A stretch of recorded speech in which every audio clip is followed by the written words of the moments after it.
Saudara-saudara sekalian, saya ingin memberi hadiah kepada kaum buruh pada hari ini.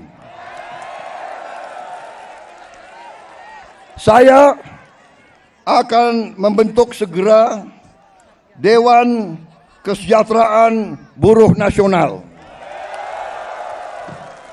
yang akan terdiri dari semua tokoh-tokoh pimpinan buruh seluruh Indonesia. Dan mereka tugasnya adalah mempelajari keadaan buruh dan memberi nasihat kepada Presiden mana undang-undang yang nggak beres, yang nggak melindungi buruh, mana regulasi yang nggak benar. Mereka memberi masukan ke saya dan segera akan kita perbaiki, saudara-saudara sekalian.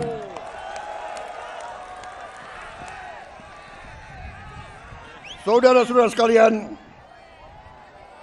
kita juga atas saran dari pimpinan buruh, atas saran dari Pak Said Iqbal dan Pak Jumbur, kita akan segera membentuk Satuan Tugas PHK.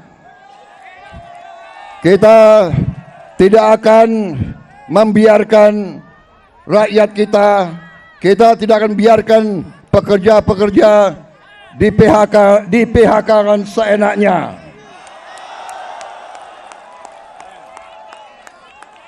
Bila perlu, tidak ragu-ragu kita, negara akan turun tangan, saudara-saudara sekalian. Saudara-saudara sekalian, juga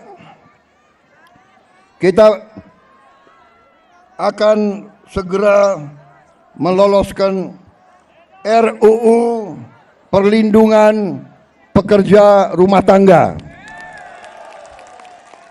Wakil Ketua DPR yang hadir, Pak Dasko, Pak Sufmi melaporkan ke saya, minggu depan RUU ini segera akan mulai dibahas. Mudah-mudahan tidak lebih dari 3 bulan undang-undang ini akan selesai kita bereskan. Juga saran dari Pak Jumhur, undang-undang perlindungan pekerja di laut, pekerja di industri perikanan, pekerja di kapal-kapal, kita juga segera akan membentuk undang-undang itu. Jadi kami Satgas PHK dan Dewan Kesejahteraan Buruh Nasional ini akan mempunyai peran yang sangat penting. Saudara-saudara sekalian, saya juga akan meminta Dewan Kesejahteraan Nasional mempelajari bagaimana caranya kita kalau bisa tidak segera tapi secepat-cepatnya kita ingin menghapus outsourcing. Tapi saudara-saudara, kita juga harus juga realistis. Kita juga harus menjaga kepentingan para investor juga. Kalau mereka tidak investasi, tidak ada pabrik, kalian tidak bekerja. Jadi kita harus bekerja sama mereka atas usul pimpinan saudara. Dalam waktu dekat saya akan mengadakan suatu pertemuan di Istana Bogor.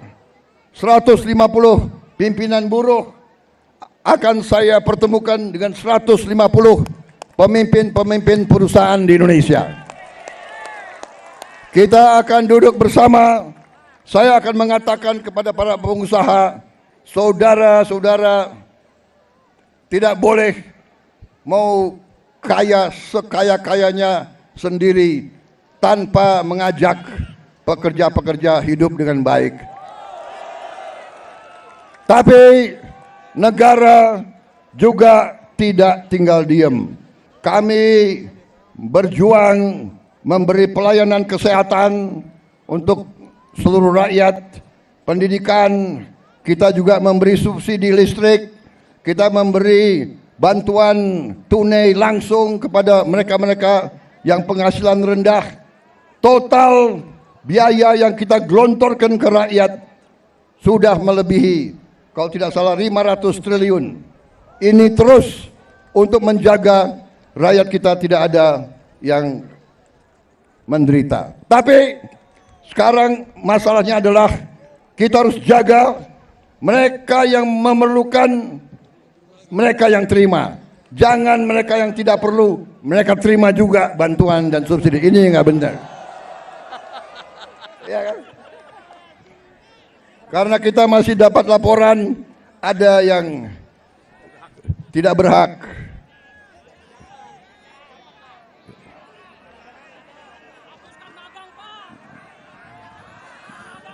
Saudara-saudara sekalian,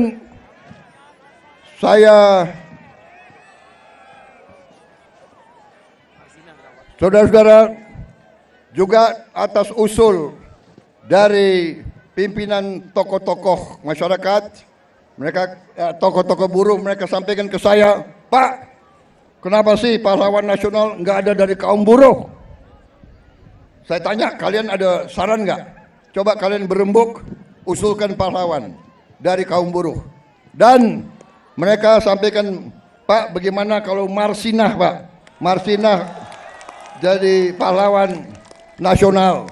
Asal seluruh pimpinan buruh mewakili kaum buruh sepakat, saya akan mendukung Marsinah menjadi pahlawan nasional.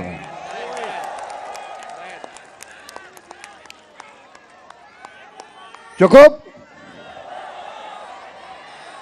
Cukup?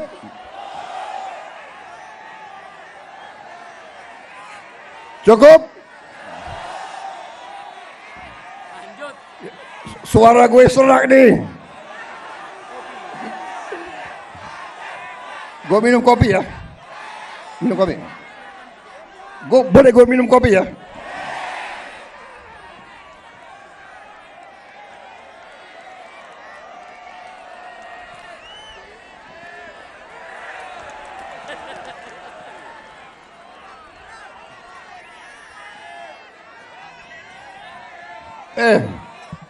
Ini lo yang minta ya.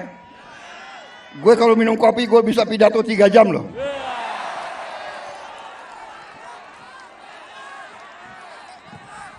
Lo orang gak kepanasan ya?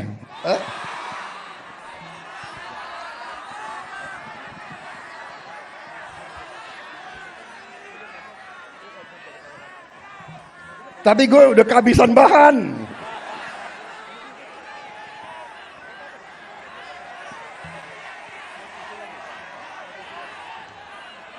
Saudara-saudara, dalam rangka juga pemberantasan korupsi, saya mendukung undang-undang perampasan aset. Saya mendukung. Enak aja, udah nyolong, nggak mau kembalikan aset, gue tarik aja deh itu. Setuju? Bagaimana? Kita teruskan perlawanan terhadap koruptor. Nanti lu dikasih duit, lu demo untuk koruptor. Hah? Benar ya? Awas lo. Gue heran di Indonesia ada demo mendukung koruptor, gue heran tuh.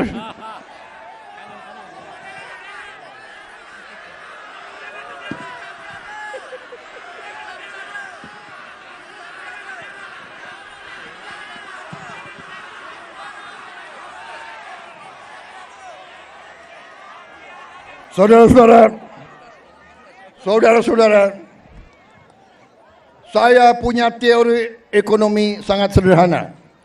Kalau orang-orang yang berpenghasilan rendah mendapat penghasilan yang cukup, dia punya daya beli.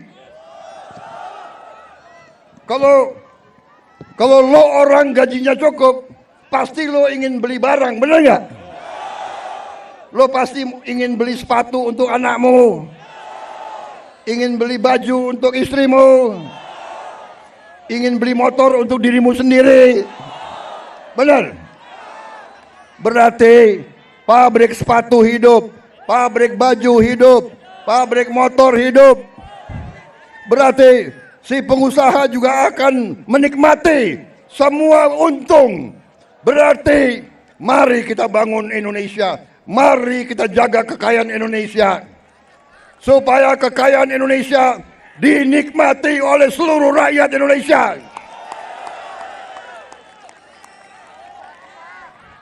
Saudara-saudara, kita akan tegakkan undang-undang yang benar.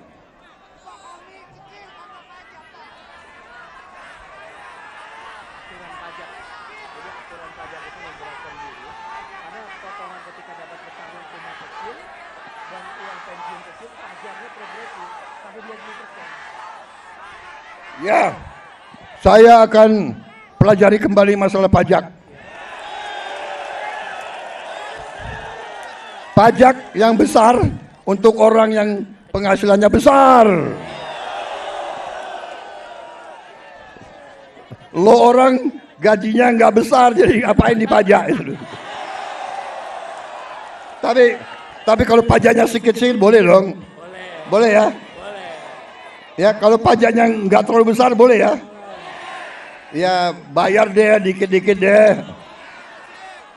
Jangan progresif. Ya, itu nanti tugasnya Dewan Kesejahteraan Buruh Nasional. Oke. Cukup. Terima kasih. Wassalamualaikum warahmatullahi wabarakatuh.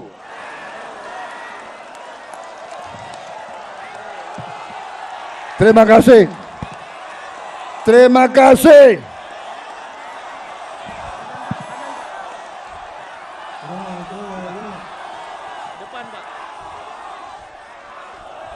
Terima kasih.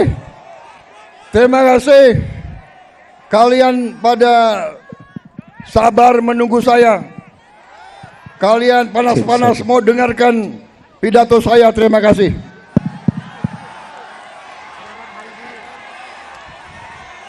Selamat Hari Buruh Internasional. May Day, semoga Tuhan Maha Besar melindungi kita semua.